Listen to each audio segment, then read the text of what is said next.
Wouldn't it be great if getting a translation could be faster, less expensive, and even enjoyable? I've been invited by ZELENKA, one of Central and Eastern Europe's largest language service providers, to go behind the scenes and see how to do it.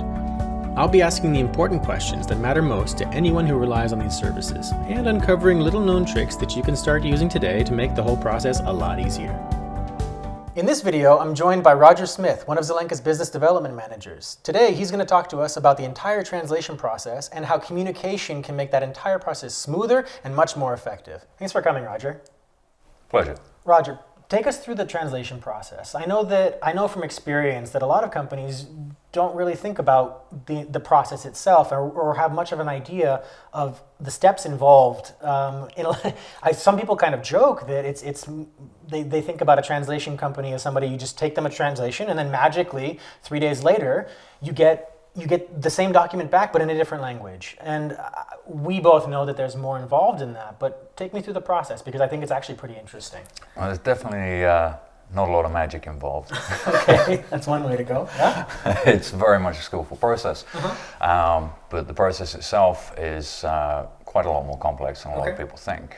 We've got a slide actually that'll sort of depict that a little bit more. Okay, let's see it. This is the translation process in sort of a base form. Okay. You know, only a limited number of steps, but it's what happens with those steps that makes it important that we communicate and makes it important that we both know, you know, the client and ourselves both know exactly what's going on at every stage. In the very beginning, you're asking us to provide a translation. You contacted us, whether it via email or telephone, and you said, I need this translating into X language, multiple languages, whatever the situation is.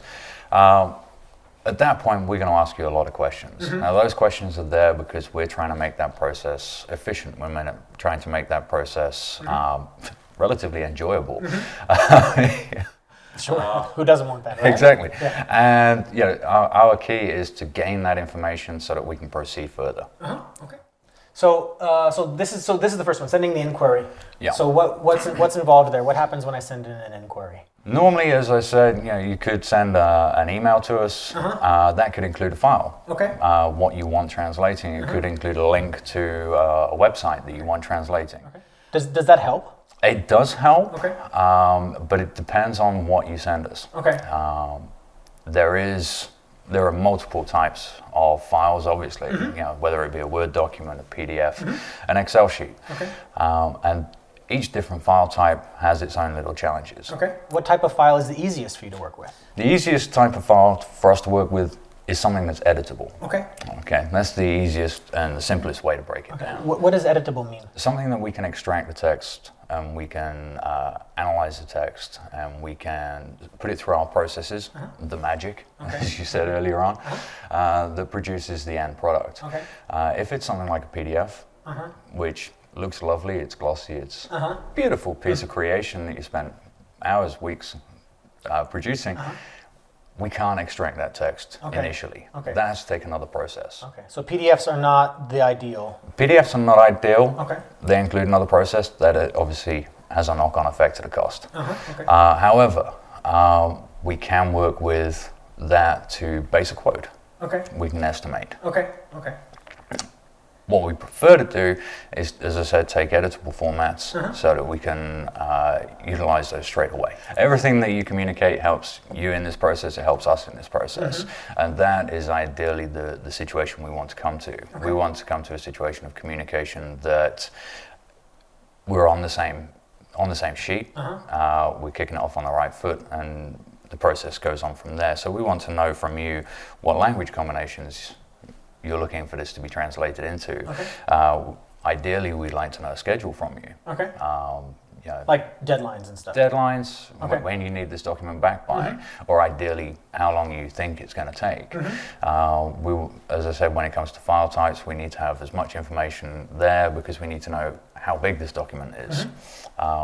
We need to have a bit of a background of the company itself. Okay. That always helps. Okay. How does that help? That helps because it gives us information as to the subject matter. Okay. It gives us an opportunity to select the right linguist for the job. Okay. So that if it's a marketing text, for example, we're not going to select a medical translator. Sure. And vice versa.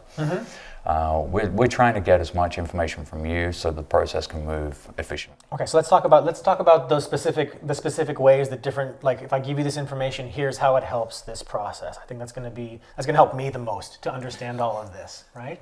So, based on what I've told, I'm just going to sum up this first part, what I've heard from you so far. So if I tell you, if when I'm placing my inquiry, if I can give you as much information as possible about it, information that is usually easy to get, right?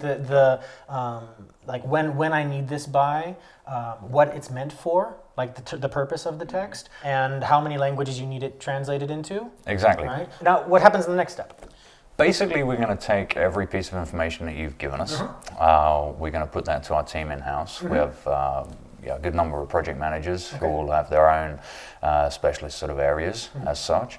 And they're going to take that information and one, analyze the document, but two, analyze the information. Okay, so they're going to look at the document for its size, for its complexity. They're also going to look at the subject matter, and they're going to ensure that they've got the right resources available. For example, if it's a technical document, engineering, we're going to employ engineers to do the translation. They're specialists in their field, so they know exactly how that end document's meant to sound. But now I'm curious, how does the information that I've given you in step one help with the analysis? The information you've given us in step one gives us every opportunity to use the best resources we've got, ensure the quality. It ensures us the right amount of time so that we can meet your deadlines. It gives us every opportunity to make sure the price is right for you. It gives us opportunity to negotiate the best rate. With the external translators. With the external translators that we use, engineers who are busy on engineering projects, but we want them for this translation. If we've got all that information, we can book them in advance, and therefore they're available, and therefore we can come back with everything that meets your requirements. So then what's the next step in this? Next step after all of that, we've taken all of the information, and in-house we're going to formulate a quote for you. We're going to send back the information that we've put all together, and hopefully that matches everything that you wanted. The next stage is we need to agree that that price is right, we need to agree that the deadline is right, and that we've met your requirements before we take any steps further. We give you the information of how long this is going to take, we give you the information about the price. We know that that's going to be potentially a difficult decision. It's not necessarily yourself that's going to want to decide on this, it's going to be possibly multiple people. We take a little bit of a step back, in essence, and we allow you time to decide and discuss these points. But the communication at this point is important because we need to know that we've got it right. So this step is the output for this whole first row, right? Yes. And is there anything else to add, or can we move on? Should we move on to the next? We can move on to the next step. Tell me more about this one. This step here, the together we agree step, it's all about communication. Again, we're going to give you an offer, we're going to give you a price, we're going to give you a schedule. And at that point, we need to know from you whether that's agreeable. Now, it could be the case that you throw us a counter offer that you've received from another agency. It could be the case that you had a budget and it's not quite in line with that. It could be a case that the deadline is not quite agreeable. At that point, we really need to decide together and communicate together that is the final output, and we can move forwards. So even if, like, for instance, if the offer I get from you guys is not in line with my expectations, there's still room to to adjust it. Potentially. Right? Through communication. I have to communicate and let you guys know, and then there's still room to work back and forth. There's always room to work back and forth as long as the communication is effective. And we have to, as I said, we have to be clear with each other.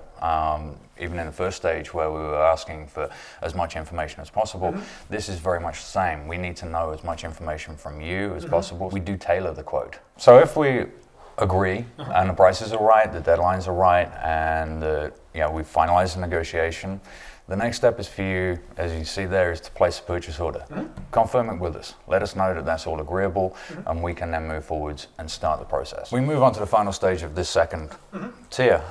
We can carry out, as it says there, we can carry out the project using our best language experts.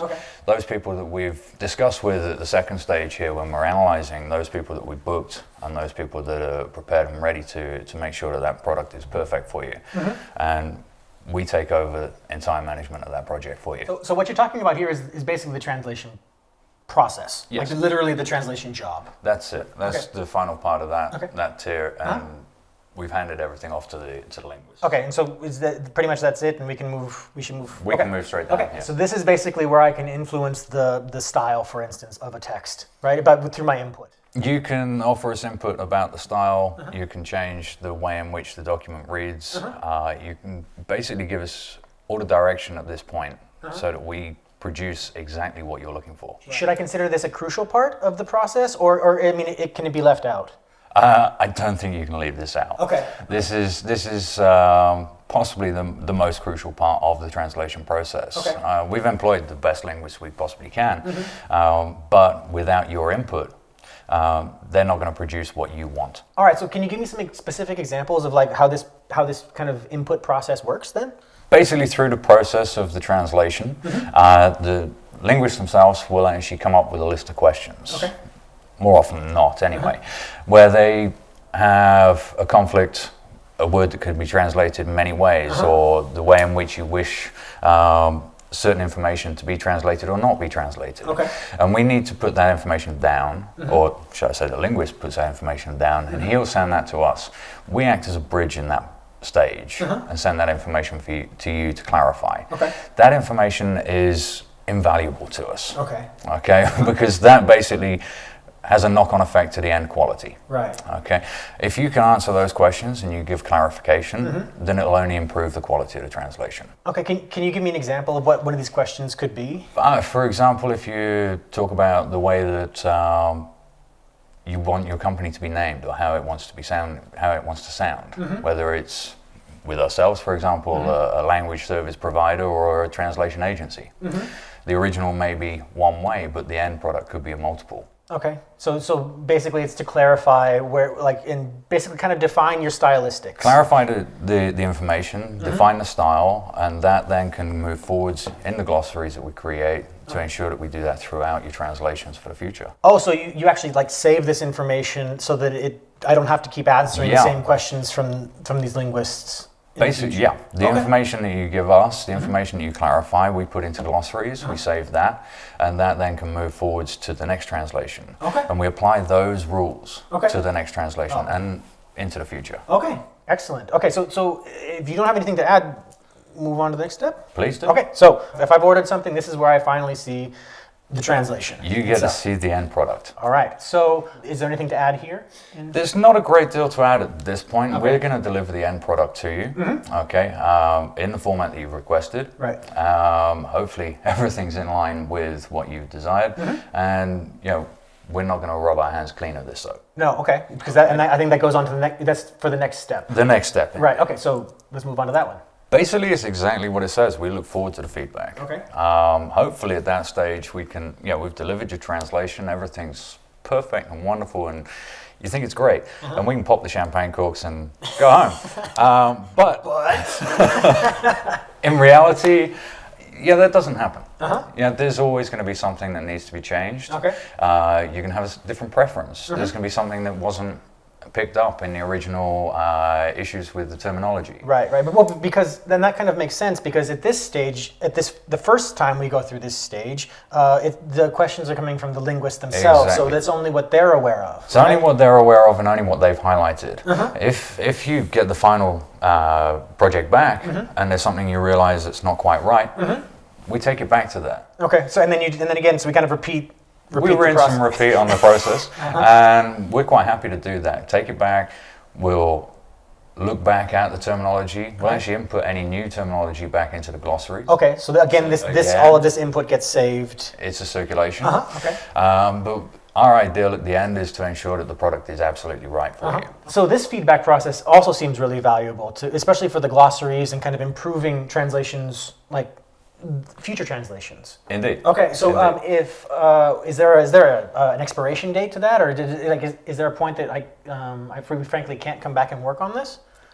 No, to put it very simply to you. We actually have, and as far as I'm aware, we're one of the only companies in the industry to do this, a lifetime warranty on our translations. Oh wow! Okay. So if at any point, whether it's 5 minutes after we've delivered it or 5 years after we've delivered it, there's an issue that you want something to polish up, you want to sharpen something up and make it slightly different, we're quite happy to go back We go back to the original translation, we go back to the glossaries, we update those things, and we make sure that everything's right for you. Okay, that's fantastic. Just to recap what I've heard today, just to make sure I understand it correctly, clearly there are a lot more steps in the translation process than most people probably realize.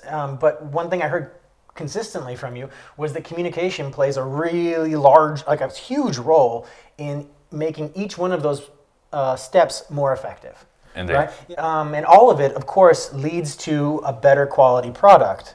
And that so the more I invest as a client into the communication with you, the more naturally the better my translation is going to come out, is what I'm understanding. Yes. Okay. And then of course that what I really found interesting was that you're committed to the quality of that translation, and without any sort of expiration date, that you will never stop being committed to that, which I thought was really cool. So is there anything else that you add to that, or? The only thing I'd add to that is carrying on with what you're just saying about our investment, and that is that we want to create partnerships with our clients. Okay. We don't want to just be another translation agency. We want long-term partnerships, and we want to ensure quality. Some of our most satisfied clients, for example, when it comes down to the first step, they're not talking about an initial inquiry, they're not talking about straight off, they actually plan with us. Sometimes a couple of months in advance, sometimes even a year in advance, and we work with them to create their schedules so that we can ensure that we've got the right people and ensure the right quality in the end. All right. Okay, so I guess that's probably everything for that today. Thank you, Roger, for coming and sitting with me. If anyone has any questions, feel free to get in touch with Roger. We're going to put his contact information below this video.